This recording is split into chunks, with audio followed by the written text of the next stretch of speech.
providing the protection for more than 400 million users worldwide using our different products and services, and 250,000 corporate clients protected by Kaspersky products. Our expertise, so among these 4,000 employees working for Kaspersky, 1/3 of our employees is currently working as R&D, research and developer specialists. Kaspersky has more than 40 world-leading R&D, research and developer specialists. Kaspersky has more than 40 world-leading R&D, research and developer specialists. Kaspersky has more than 40 world-leading R&D, research and developer specialists. Kaspersky has information to our developers to enhance our products and services to stop and fight these cyber attacks. In Kaspersky office, the Meta region office, we have more than 2 employees. They are focusing on the research. Mainly, they are focusing on the attacks targeting our territory, Middle East in particular. Some other facts about Kaspersky also. Globally, we operate on 6 continents, covering 200 countries and territories. And Kaspersky, for the past few years, 3 years, it was the most awarded security vendor. We participated in a lot of independent tests, as we will see in the next slide.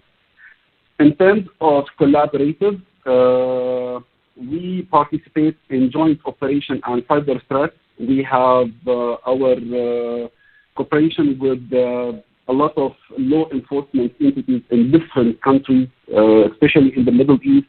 We have also collaboration with the Interpol and Europol to help them fighting and discovering the cyber attacks. In 2019, for example, Kaspersky participated in 86 independent tests and reviews. And thank God, because of our product, we scored 64 times as the first place, and we have received 70 times as a top 3 finishes, with a total score of approximately 81% as a top 3. Now we will move into our main topic for today, Kaspersky Hybrid Cloud Security. We will talk about how to protect your data during the migration or after migrating your data into the public cloud. All the SMB and the enterprise organization, they have their own data center where they have their own servers, hosting, applications, services, etc. inside their private data center. And this data center, of course, will be protected with different security solutions to protect the servers, to protect the data within the servers. And, of course, it will be behind different security layers of the organization to block as much as possible of the possible attacks. Now we have 2 questions for you. I would kindly ask you to participate in these 2 questions, and at the end of the session, we will go into the details of these answers. So the first question: hybrid cloud seems to be the most approachable direction that organizations are adopting in pricing the cloud with varying. Okay, thank you so much. That's fine. So So this is the first question.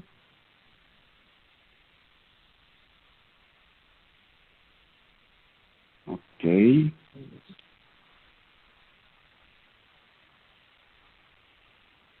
Sounds good.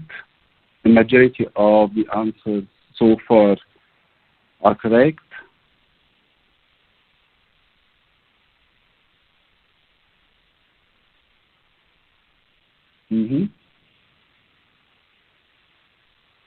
So from your point of view, what should be kept in mind when starting on this journey, the journey of migrating or shifting our data into the cloud? All right. Now let's go to the second question. What you has been the key reason behind big cloud breaches?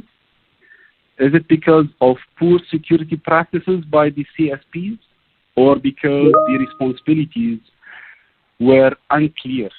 How do you define better responsibilities with the CSPs to ensure there are no gray areas?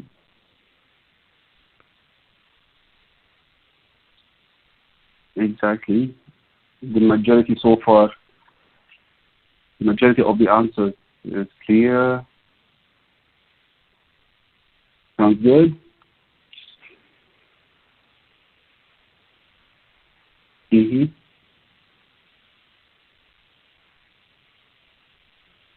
you think that it is our responsibility to take the security?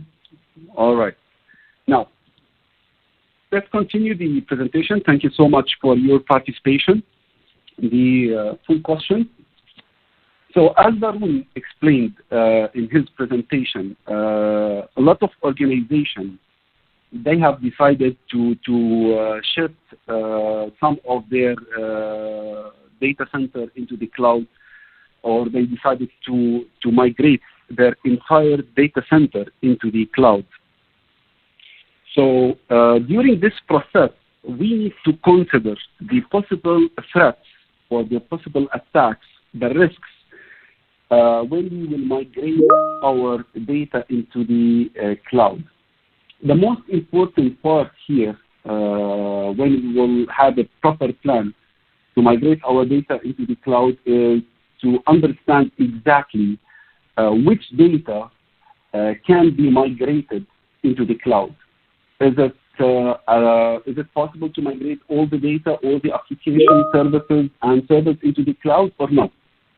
Whether we need to rely on one CSP or we have to have a balance between two public clouds.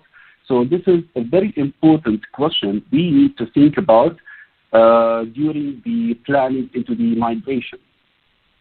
During the migration, definitely there will be a lot of services still hosted in our private data center, whether it is hosted on physical servers or virtual environment within the data center, and some of the data will be already exist and running on the cloud.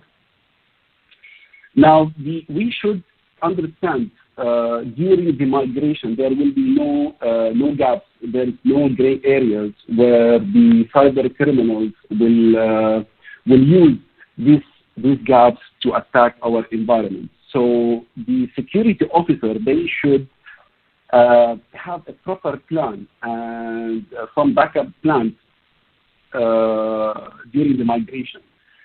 They have to think about their virtual servers or physical servers, the possible attack that might happen on these physical servers or virtual servers. They have also to consider or think about the attack that can be targeting the hypervisor itself, whether it is on a virtual environment within the private data center or on the public cloud. Because when we will move the data into the public cloud, we will own our own data, but we don't have a visibility on the hypervisor provided by the CSP.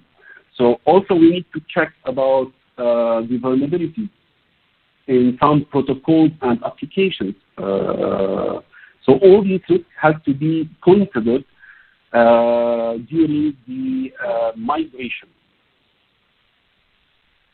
When we will talk about the public cloud, such as AWS or the Azure, Microsoft, definitely we have to keep or to think twice again about which data can be hosted on the public cloud, considering a lot of changes in the workflow. Some organizations will export services, and these services can be used or attract the cyber criminals to attack certain services, such as RDP, FSH, and so on. Some of the cyber criminals definitely will be focusing on the vulnerabilities on the hypervisor itself or the operating system or within the application. Some cyber criminals will try to push some network-based attacks, having a DNS hijacking, for example. All these will force the organization to think about the security of having a DNS hijacking, for example. All these to secure will force the organization to think about the security or having a DNS hijacking, all these to secure will force to have better security or the responsibility of the CSP in general is to provide the organization with the environment to host their application services and servers.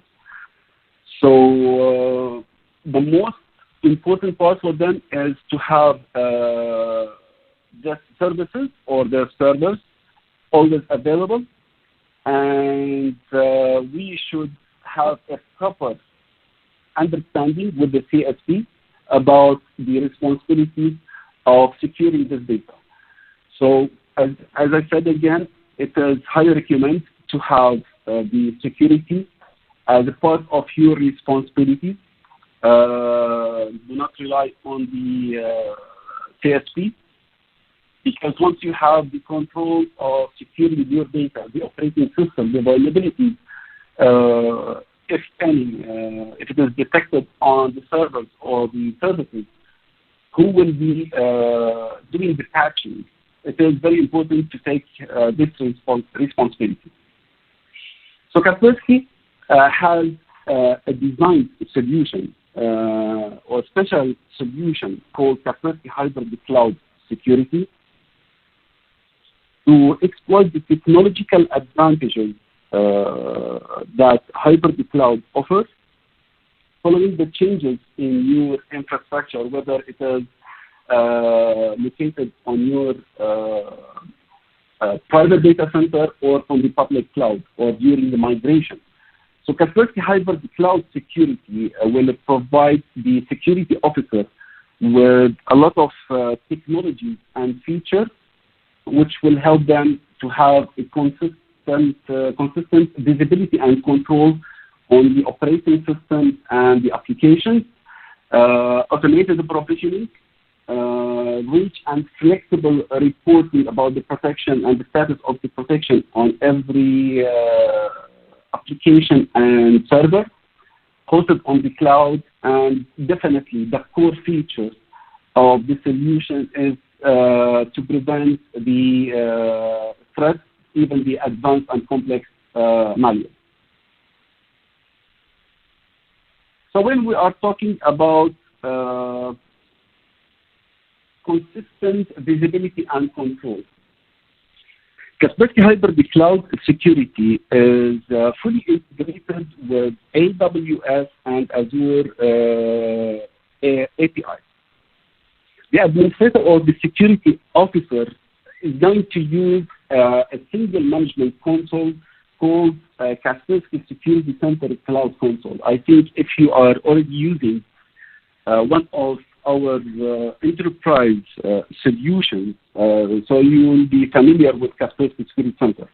So Kaspersky Security Center is the single management console which will allow the administrator or the security officer to manage and provide the protection on all the devices and servers, whether it is hosted on the public cloud or on the private data center or a private cloud.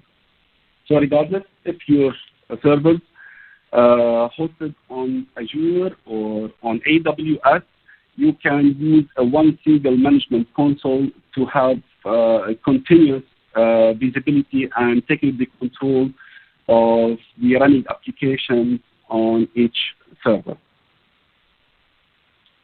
And when we are talking about the automated rollout or automated provisioning, Kaspersky Hybrid Cloud is designed in a way to make the deployment very easy and fast.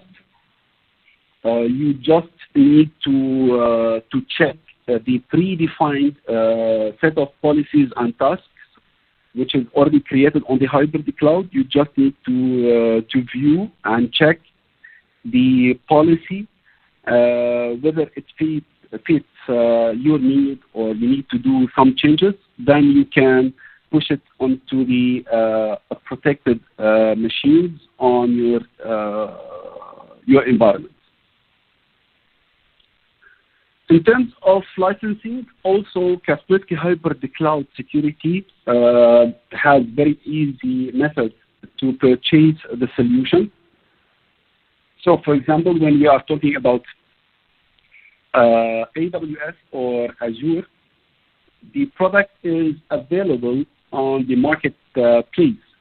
In AWS, you can purchase the product directly from AWS Marketplace, from them directly, the method called pay-to-go, or you can bring your own license, which is the traditional method for most of the organizations. So you can contact any of your local partners in your territory or in your country. You can buy the license from them and use this license to activate the solution, which will be deployed on the cloud.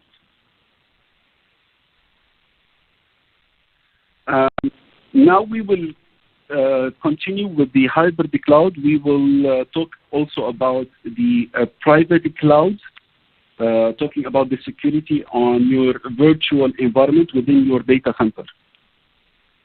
The traditional method to protect our virtual environment is to install the traditional endpoint security solution on each virtual server.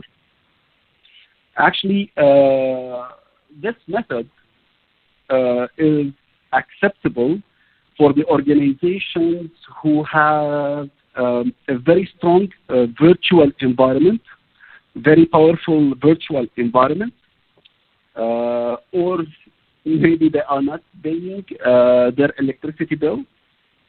So again, if you are paying your bills, electricity bill, or you don't have a very powerful virtual environment, you have to consider the workload which will happen on every virtual machine if you have the endpoint installed.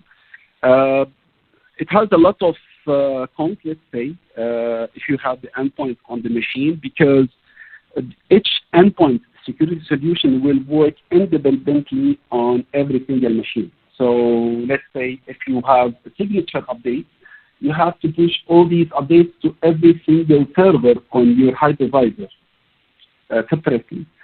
If you have some files, the same files located on different virtual machines, then the scan task itself, it will scan the same file again and again on every single machine, which will make extra load on the virtual server.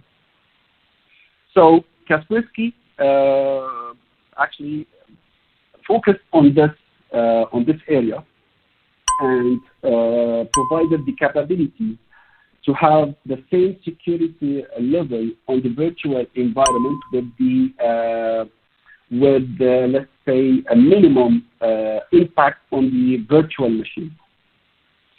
So Kaspersky Hybrid Cloud Security will help you to reduce the IOPS, the CPU cycles, memory footprint, storage footprint. Kaspersky Hybrid Cloud Security also will use up to, let's say, 30% less of virtualized resources. So as a result, you can use these resources to have more VMs or to allocate these resources for other services. We will see in the next slide how the security solution will work. For the virtualized environment, we have two solutions mainly designed for a virtualized environment called Light Agent or the Agent Lab. Each solution has its own benefits. So the Light Agent basically supports all the common virtualized hypervisors such as VMware, Microsoft Hyper-V, Citrix, and KVM. The solution has a very light agent which has to be installed on the every virtual machine, and we will see why do we need this light agent and what is the benefits of having the light agent installed on every machine. Also, we have the agentless version, which is tightly integrated with VMware NSX, vSphere, and vShield endpoints. So the agentless is only compatible with VMware technology or platform. Both solutions, they, as I said, it will minimize the load on the protected servers. So, for example, if you have the same file exist on every single virtual machine on the hypervisor, so this solution will not scan or will not keep scanning again and again the same file on every single machine. It has to scan it only one time from one of the protected machines, and the results will be shared with all other VMs. So the agent of Kaspersky security will not scan the file again and again. So how it will work on the hypervisor itself, we are going to deploy a new virtual machine, which we call it SVM or Security Virtual Machine. For the agentless and the light agent, it will work on the same concept. So we will deploy the SVM, and this SVM will take the responsibility of scanning the files exist on every virtual machine on the hypervisor. Once you have a new update, you don't need to push those updates to every single machine again and again. You just need to push the update into the SVM, and that's it. You can also deploy another virtual machine on the hypervisor called Network Attack Blocker to have additional or enhanced features to protect your virtual environment against any kind of network attack, or let's say web traffic attack. It has a component called Web Traffic Analyzer. Also, it has additional components called the Heuristic Analyzer to protect the vulnerable applications. So this is the main functionalities of these two virtual machines which will be deployed, and will take the responsibility of protecting your virtual machine. So there will be no load, there will be no consumption of the hardware resources of your virtual environment. The light agent will work with the same concept, so you just need to deploy one virtual machine on the hypervisor called SVM, and again it will take the responsibility of scanning the file, getting the updates, instead of having it on every single machine. The light agent, which will be installed on these virtual machines, will provide you with enhanced capabilities to protect you or to protect your VDI, for example. It has also the capability to scan the files in the memory. It will provide the administrator with the capability to control the applications, devices that can be connected to the virtual machine or even the web usage. It has very important technology called automatic exploit prevention, which will prevent any unknown malware or the suspicious object to use a certain vulnerability on your operating system or the application.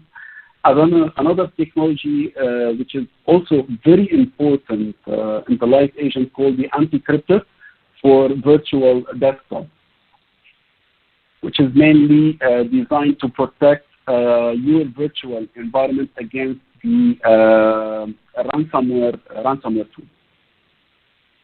So basically, this is all about Kaspersky hybrid cloud security. So as a conclusion, or to summarize my presentation, or Kaspersky hybrid cloud security.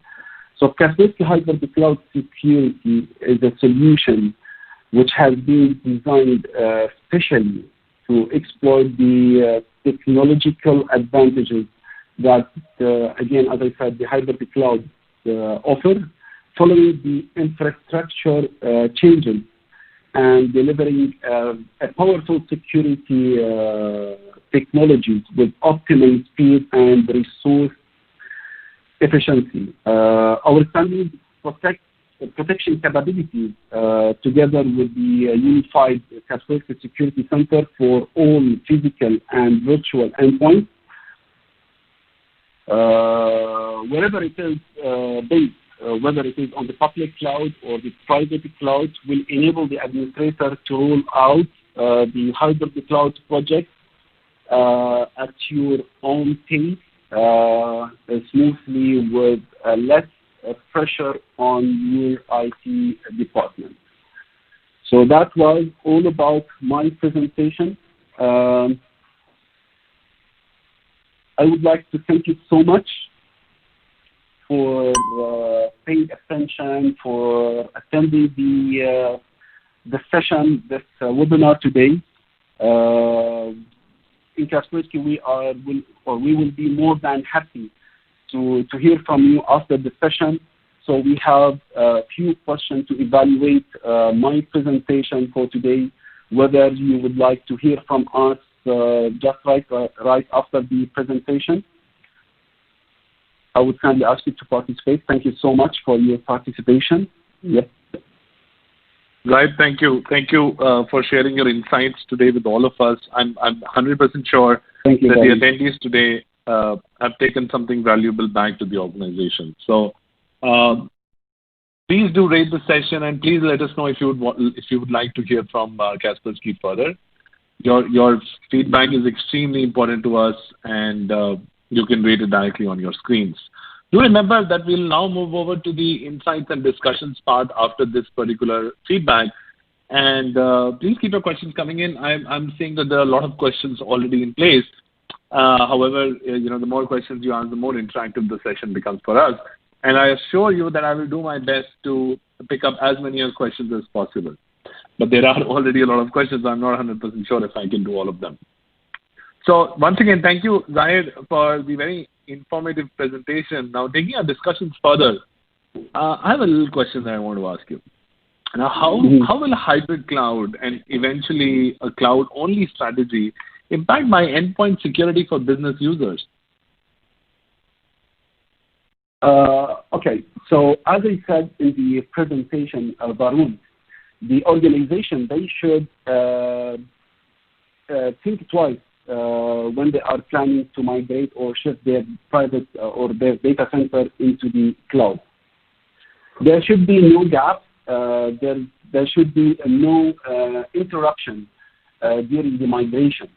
The organization, again and again, and keep stressing on this point. They should understand exactly which data can be migrated into the cloud. They have to check if the organization has any kind of regulation, whether the data can be hosted on the cloud or not. And that's it. Right. Thank you. So let's look at how did the audiences react into our poll question. So the question being, hybrid cloud seems to be the most approachable direction that organizations are adopting in embracing cloud, with various business cases, however, right?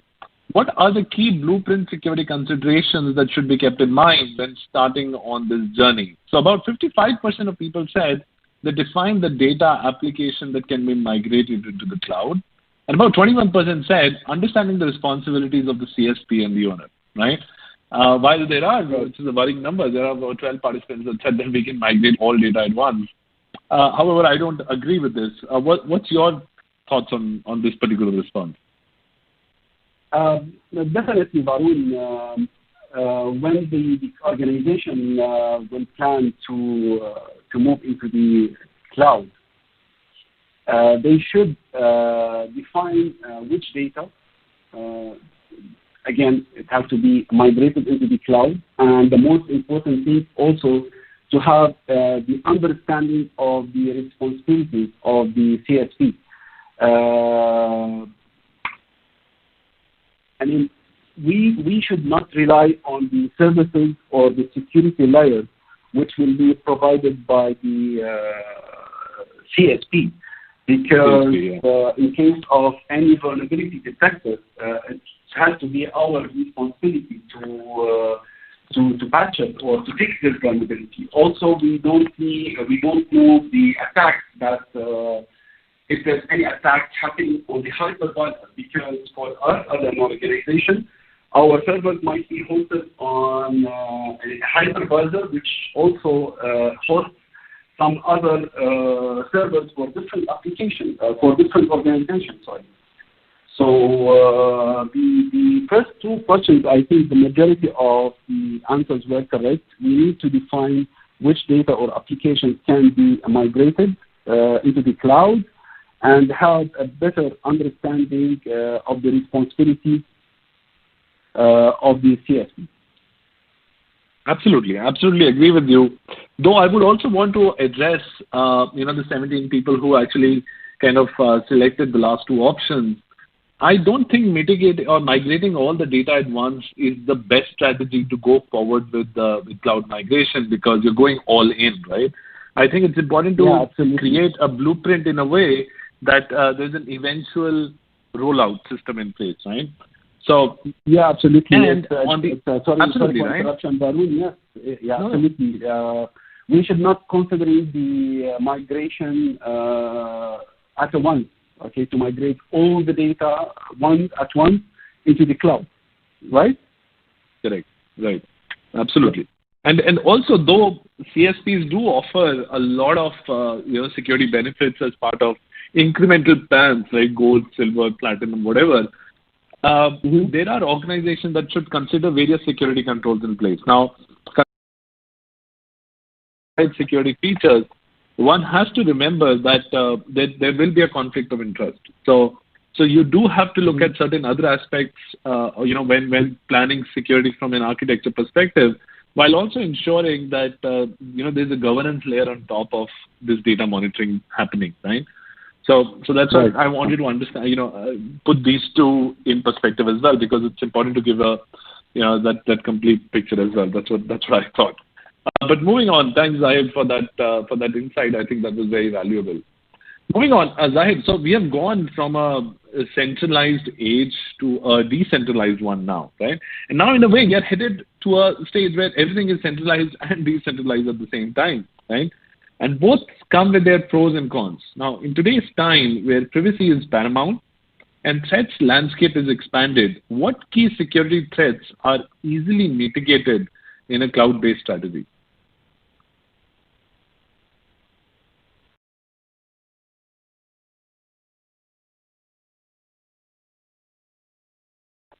Zahid? Oh, okay. Zahir, I think Zahir has disconnected. So what we'll do in the meantime, we'll reiterate this question, but let's go ahead and look at the polling results of the next question. So the question was, what for you has been... Hey, Zahir, good to have you back. Sorry, so I just started discussing question number 2 on the poll. That's okay.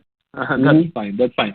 So I was asking you, Zahir, we have gone from a centralized age to a decentralized one. And now, in a way, we are headed to a stage where everything is, centralized and decentralized at the same time. Now, of course, both come with their own pros and cons. Now, in today's time, where privacy is paramount and threat landscape has really expanded, what key security threats are easily mitigated in a cloud-based strategy?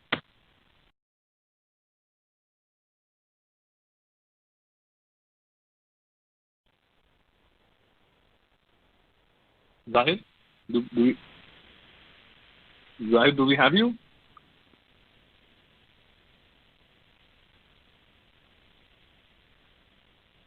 I think Zahir is disconnected again. So while we have him back, let's look at the question number 2 for the poll again. What by you have been the key reason behind big cloud breaches? Is it because of poor security practices by CSPs, or because the responsibilities were unclear? How do we define better responsibilities with CSPs to ensure that there are no gray areas? So I'm very happy to see that 55% of you have selected that understand what measures the CSP is taking to secure the cloud infrastructure. However, we should always keep in mind a perspective that a cloud security provider is servicing hundreds of clients, right? And depending on what plan you have, that's the amount of depth of information and depth of visibility that you will get from them. However, as I said before, it's not always a good idea to keep all the eggs in a single basket. And at the end of the day, the consumer, the cloud consumer, is responsible for the data. Now, it could be because of certain malpractice that was followed at the cloud secure, service provider level, or some malpractice followed, from an insider threat perspective. However, it's always important to, create a divide of responsibilities between what the CSP will do, and it's always not a good idea to keep all the eggs basket, all your eggs in one basket. Case in point being encryption. Now, leaving encryption keys with the cloud service provider is like leaving your keys to your locker in the bank itself, right? There are 9% who said that ask the CSP to take the responsibility of securing my data. Again, not a good idea, because again, it's like putting all the eggs in one basket, for the lack of a better term. I'm sorry about that. But think of it from this perspective. You are going in an eyes-closed contract with the CSP, believing that everything will be done by the CSP themselves. And if you look at the contract which is there is a terms and condition and that's applied that data is the ultimate responsibility of the consumer. No matter what kind of model you go through, the data is always the responsibility of the consumer. So do keep that in mind whenever you're creating a cloud security or a contract with a cloud service provider.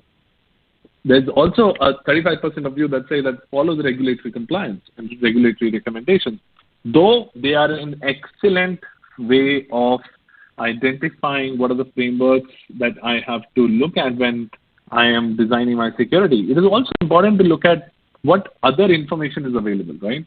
So regulatory recommendations are more from a government perspective to avoid fraudulent activities. But when you're looking at creating a more tailor-made framework, you have to look at other global accredited frameworks that are available that are not necessarily certifiable, but also important from a regulatory or compliance perspective. So in my presentation, I spoke about the NIST cybersecurity framework. I spoke about ISO 27001. And I also spoke about a particular framework that exists purely for cloud. It's called CSA-CCM. That's also referred to as Cloud Security Alliance Cloud Controls Matrix, right? There is CIS Top 20 that you can consider, which is a top 20 domains. It divides security into top 20 domains. So following regulatory recommendation is extremely important from a compliance perspective because it does address and it reduces your risk from a liability perspective at a later point.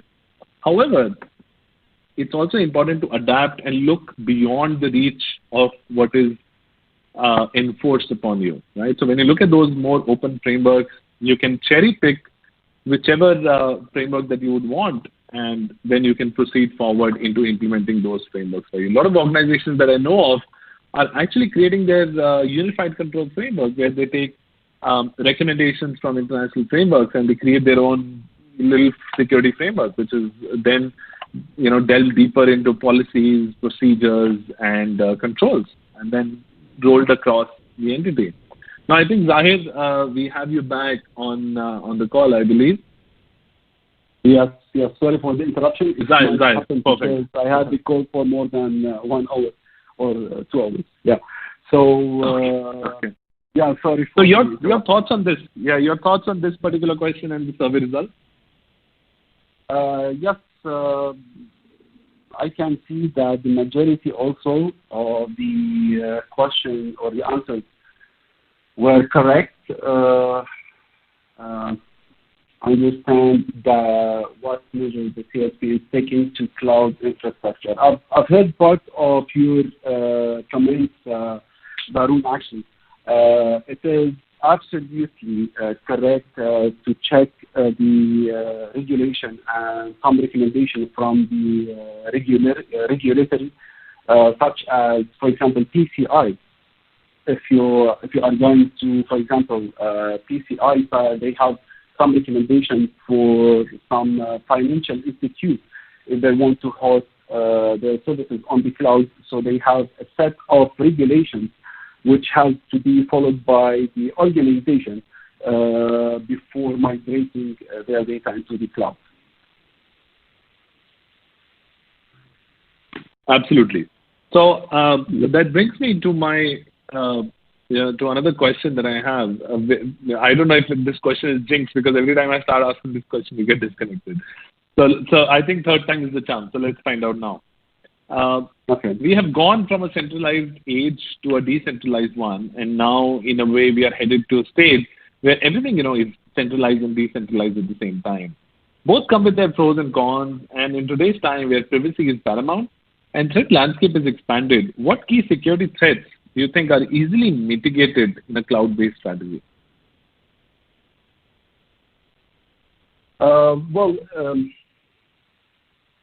Let me just, if you have the question, because your voice was breaking, if you don't mind, can you just repeat the question, or send it to the chat, if you don't mind? So basically, what I'm trying to ask is, what are the key security threats that get mitigated when organizations adopt a cloud-based strategy? What the key security threats are easily mitigated in a cloud-based strategy. Actually, as I could understand from your question, there will be a lot of threats targeting the cloud variant. As I said, there will be a lot of cyber criminals who will be interested of the use or to attack the exposed services. If you have RDP allowed to the other users or the organization employees, then definitely they will try to use the benefits of this RDP to have their attack. There will be a lot of attacks also targeting the hypervisor of the public cloud. So they will try to poison the hypervisor itself, and from the hypervisor, they will try to spread their attack into the virtual machine. Right. All right. So, right. Thank you. So there was a question that I'm trying to also say. There's a lot of questions which are there, but there is a particular question from Mr. Hossam, who is asking, what are the major differences that distinguish Kaspersky Center from the other vendors? Sorry, again, what was the question? I'm just trying to find the question. So Mr. Hossam is asking, what is the major difference that differentiates Kaspersky from the other vendors? Well, actually, we have a lot of capabilities and features which will be centralized from the management console. If I can say, this is our unique feature from other vendors. So whether your data is stored on the private data center, whether it is physical servers or virtual servers, or even if it is hosted on the public cloud, you have the flexibility to choose between different security solutions to protect those environments. And at the same time, for the administrator, he has to use, or he can use, one single management to control all these protected machines. So you don't need to mix between different consoles to protect certain data or certain servers on Azure, for example, and another console to protect or to manage the protection of your servers hosted on AWS, and another console for the private data center or the private cloud. So I believe this is one of the unique features in Kaspersky of having one single management console, and the technologies which is mainly customized especially to fit the virtual environment and minimize the load on the protected servers. We have a lot of technologies also, as I said in my presentation, as the anti-cryptor, the capabilities of the system hardening or checking the vulnerabilities on the servers. So this is all part of Kaspersky Hybrid Cloud Security solution. Right. Thank you so much. This brings me to my next question, where Abdul Rahim Assad is asking how can Kaspersky Security secure my critical servers such as ERP? Abdul Rahim, let me check the question from Abdul Rahim. Yeah. So he's asking how Kaspersky Security will secure my ERP.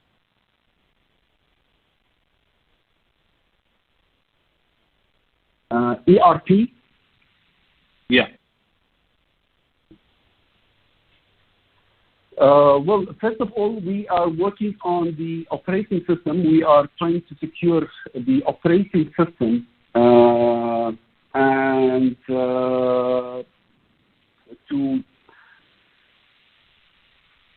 I prefer Baroon. Let me consult one of the product manager, because for ERP I have this concern from one of the customers, and we redirect them to the product specialist. Sorry, I don't want to provide incorrect information, especially for the ERP system. Absolutely. So I wanted to assure the audiences as well that we will be getting.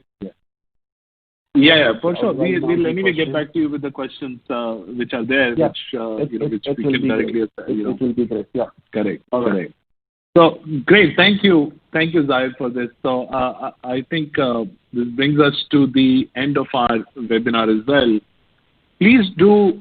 I would once again request the audience to rate the session and provide your feedback on your overall experience on how the how the insights and discussions were, and what we can do better next time to ensure that we bring more relevant content to you over and over again. So don't forget to complete the survey at the end of the webinar, as you do stand a chance to win an e-shopping voucher that will be emailed to you. Great. Thank you once again for your time at the webinar today. Thank you, Zahid, once again for taking the time out, taking us through your presentation and discussing with us on your insights and the questions that we could pick up from the Q&A box. We hope the discussions and the content delivered. Zahid, you want to say something? Sorry, continue, Baru. I thought you already finished. Sure. So we hope the discussions and the content delivered today will provide you with some useful information that you can implement within your organization. 50 lucky delegates that completed the full webinar will receive an exclusive e-gift voucher. Please note that after the end of the webinar, there is also a survey that will pop up. Please do remember to give us your feedback on the survey. With that, I wish you to continue to stay safe and healthy. This is Varun Kukreja. signing off. Thank you and goodbye.